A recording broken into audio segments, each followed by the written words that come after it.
Welcome back to Cruising America, everyone. Today we're in Bryce Canyon National Park and we're attending the Ranger Talk held daily at Sunset Point about the geology of Bryce Canyon.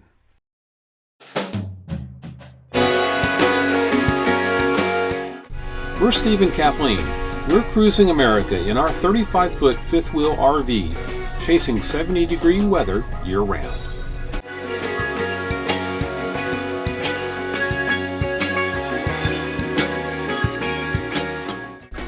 If you'd like to watch our previous videos, please click the Cruising America playlist link in the description below this video. Otherwise, enjoy our current episode starting now.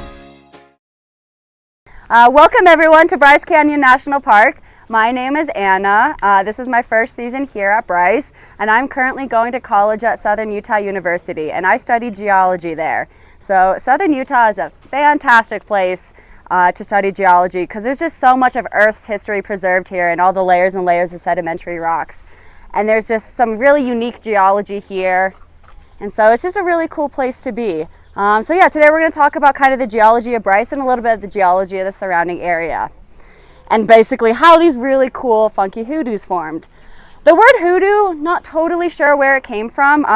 There's kind of two ideas that we have, either a derivative of a Paiute word udu, which kind of means like rock spirit or like evil spirit, something along the lines of having to do with spirits, or the word voodoo, which you're probably more familiar with, which again has to do with kind of like spirits, magical type of kind of spiritual type of stuff. Basically they kind of thought, don't mind this, actually I turned this down. But yeah, basically they didn't know how these hoodoos had been formed, and they thought it had something to do with magic or some kind of spirits because it looks so crazy. So that's where the word hoodoo may have come from, one of those two words. But let's get to the geology of it. So basically about 50 million years ago or so, this area was a depositional basin, which means it was a low-lying area surrounded by mountains. And we had rivers from these mountains kind of flowing in and collecting in this low-lying area. And at this time, we're down at sea level. So yeah, you have these rivers from these mountains flowing in, and as they're flowing in, they're bringing sediment like sand and mud, and also elements like iron and manganese with them. And it's going to kind of all collect here. It started out originally as a river floodplain system, so lots of rivers in the area.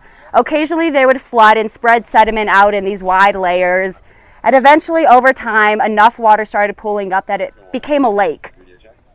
And it was a really big lake. It ended up being about the size of Lake Erie, if that means anything to you. But it was really shallow, so it was constantly going through these dry and wet cycles where it was shrinking and then getting bigger when it was refreshed with water.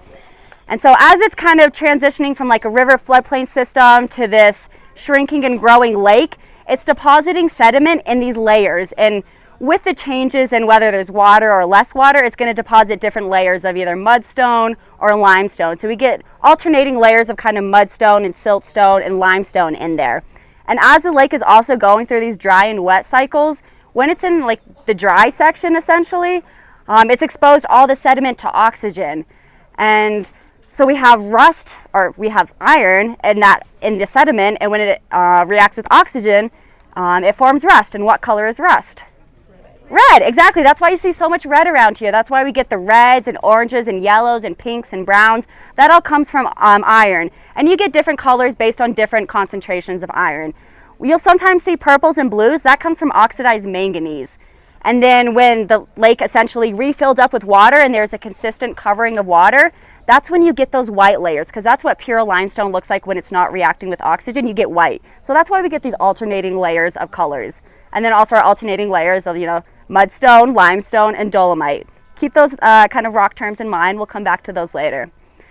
So basically this lake was here for a really long time, and eventually it ended up drying up. And about 20 million years ago, we would have had the Farallon plate start subducting underneath the North American plate. And as that one plate is going underneath the other, it's going to create a lot of volcanism underneath here, and the heat from all that magma and stuff is going to push the land up. So we were down at sea level, and it's going to push us up to ranging from 8,000 to 10,000 feet. It pushed the Colorado Plateau up to the height it's at now. And the Colorado Plateau is a really big area. It's approximately the size of Germany, and it covers the Four Corners area. So Utah, Arizona, New Mexico, and Colorado. And so it pushed this land up, this really big chunk of land. When you have a lot of land moving up, there's going to be a lot of stresses and pressures kind of associated with that. And so here at Bryce, we're on the western edge of the Colorado Plateau. And being on the edge means there's a lot more stresses and things kind of going on. So this edge kind of got broken into a bunch of little plateaus essentially, and they're known as the high plateaus of Utah. These plateaus are bounded by faults, and a fault is basically like a fracture in the earth where rock can move past each other when it's built up stress and then it slips along that plane kind of. So here at Bryce Canyon, we're located on the eastern edge of the Paunsaugunt Plateau. Those cliffs you can see in the distance over there, that's the Aquarius Plateau. Same rocks over there. If any of you have visited Cedar Breaks National Monument, that's on the Markagunt Plateau. And so, something I actually want to, I'm going to backtrack just a little bit. I wanted to talk about the Grand Staircase really quick. So, before we continue talking about the plateaus, remember when we had the big plateau, the Colorado Plateau rising up? As it was rising up, it happens really slowly. You're going to have, erosion happening, and where you're going to have like harder and weaker layers, and where you get those harder layers, it's going to start forming cliffs, and essentially formed what looks like a staircase of cliffs from here, we're at the top, all the way down to the north rim of the Grand Canyon. So you can kind of see it's like a series of cliffs. I'll show you really quickly and I'll come back around. It's a series of cliffs that looks like stairs, and so it's called the Grand Staircase. And it happened because as the Colorado Plateau was rising up, erosion was happening, and so when it hit harder layers, like more resistant layers of rock, that's when you got your cliffs. And then when it hit those softer layers, that's when you get kind of those plateaus in front of it. So, yep, that happened when we had like the rising up the Colorado Plateau. But yeah, Colorado Plateau rose up, a lot of breaking on the western edge, so we get the high plateaus of Utah. And so we have the Paunsaugunt Fault runs between us and the Aquarius Plateau over there. Rivers like to follow natural areas of weaknesses, which often means they end up following faults. So the Paria River started carving down along the Paunsaugunt Fault and carved out the valley between us and the Aquarius Plateau. As the Paria River is kind of carving out this area, you're going to have water from the plateaus, these like tributaries, run down in the edges and go to join the Paria River, and eventually they'll flow together and join the Colorado River and flow through the Grand Canyon. But as you have this water running off the side of this plateau, that is what's going to start carving out Bryce Canyon essentially. And how that kind of works is you get water seeping into like these vertical cracks, and it's going to start eroding away a little bit, and once it kind of like makes a little bit of a crack, then it just kind of expands from there and just kind of escalates and keeps eroding away more and more, because you're going to have water flowing off the edge, getting into these vertical cracks and kind of forming like gullies, which is going to form like these walls that come out of the hillside. Over in Silent City over there, you can see a lot of walls coming out of the hillside. So that's kind of like the first stage of a hoodoo, is you form these like walls, or fins is what we call them. And remember how earlier I was talking about like mudstone and limestone? Those have different layers of like, or different rates. Mudstone's weaker than limestone essentially, so they're going to erode away at different rates. So as the water is kind of flowing past these walls, it's going to erode away the mudstone sooner, so that's part of why we get these irregular shapes. The skinnier sections is going to be the mudstone, and the thicker section is going to be your limestone. And they're all capped by this layer of dolomite, which is essentially extra hard limestone. And that dolomite is like a cap rock. It's kind of like this gray rock you can see on top of a lot of the hoodoos. And it basically keeps them from being eroded from the top down, so they have to be eroded from like the side essentially, because water is not going to be eroding away that dolomite very much. So that's what kind of helps keep the formation of these walls or fins. Eventually though, you will have water get into other like X fractures, we call them conjugate fractures, and where those X's essentially cross the weaker layers of mudstone, you're going to eventually start getting like a little hole forming in there, and water is going to get in there. And then because we're located up at 8,000 feet in elevation, approximately half the year it gets below freezing at night and above freezing during the day. And so what happens to the volume of water when it turns into ice? It expands, exactly. So as you have water get in there, at night it freezes and it expands. And then it melts the next day, and then more water gets in and it expands at night again as the ice keeps freezing. And that keeps happening until the hole grows bigger and bigger, and it's gonna start popping rocks off from like the side eventually. And that's a big part of why we get these like funky shapes of these hoodoos. It's just being rock popped off here and there, so it's never really a consistent shape. And that's just going to keep happening, and the window is going to grow bigger and bigger. And I can show you on here. And eventually, once the top of the window falls, we end up getting our hoodoo, which is like these rock spires sticking out of there. And eventually, erosion always wins, and they will end up as just like a sandy hill, a lot of what you see out there in the distance. And it's just kind of the process of erosion. It starts out essentially as like a wall or like a fin, and then we get a hole in there, which usually starts where those fractures are crossing those weaker layers. And that's just gonna grow and grow and grow until the top falls, and we're left with the hoodoo, and eventually it'll become like a sandy little hill. So that's basically how we get these hoodoos here.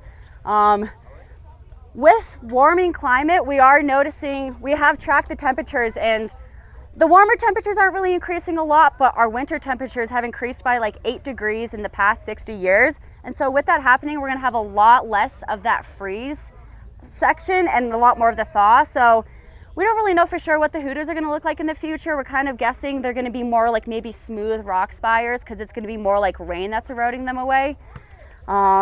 So who knows what they'll look like in the future. You guys are lucky you visited right now. Will they look as cool as they do? And another special thing about Bryce is we're located really in like a Goldilocks zone for these hoodoos to form. The Aquarius Plateau over there, exact same type of rocks, but they're located up at 10,000 feet in elevation. So they have more of the freeze and less of the thaw. So there's a lot less hoodoos over there than there is right here. So with our perfect elevation of 8,000, our arid climate, which means we don't have much rain eroding away the rocks, except for when we get our afternoon monsoons, those kind of have those flash floods go through and clear out like the amphitheater floor and create like a clean base that really amplifies the look of the hoodoos. So with it being an arid climate and only having those occasional like flash floods, it means there's not a lot of water eroding away, but it all happens at once when it does, and it clears out all those pieces of rock that had fallen down from the freeze-thaw process. So that's basically the formation of a hoodoo. I'm gonna be hanging out here for a little bit longer if you guys like have any more questions or want to talk about anything really. Anyways, thank you all so much for joining me, and I hope you guys enjoy the rest of your time here at Bryce. Thank you. Yeah, you have a question? I had a question. Do you have any like naturally formed caves around? We have the closest, we have some caves, you know, kind of located in the hills here and there, but we do have Mossy Cave, which is a little bit more of like an alcove. It's kind of a cave in the formation, but Mossy Cave is a natural cave kind of in the formation. So that's one that you can hike to. But we don't have a ton of caves otherwise. Okay. Yeah, good question though. Any other questions while anyone's hanging out here? Yeah.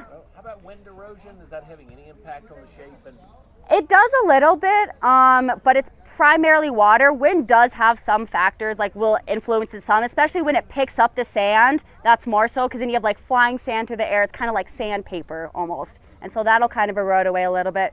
But it's primarily water and ice is the main effect you're gonna see. A bit of wind though, for sure. And even a little bit of the rain, because sometimes when rain comes down through the atmosphere, it kind of, you know, picks up some of the like different gases and things that are in there, and it becomes a little bit acidic. And then a lot of this, so limestone is basically made of calcium carbonate. So when you have that acidic rain hit it, it's gonna start dissolving away that calcium carbonate. And that's part of another reason why we get these funky hoodoo shapes, because there's different amounts of calcium carbonate located throughout the columns. So some parts of it are gonna like fizz away faster, and some are gonna like fizz away slower essentially.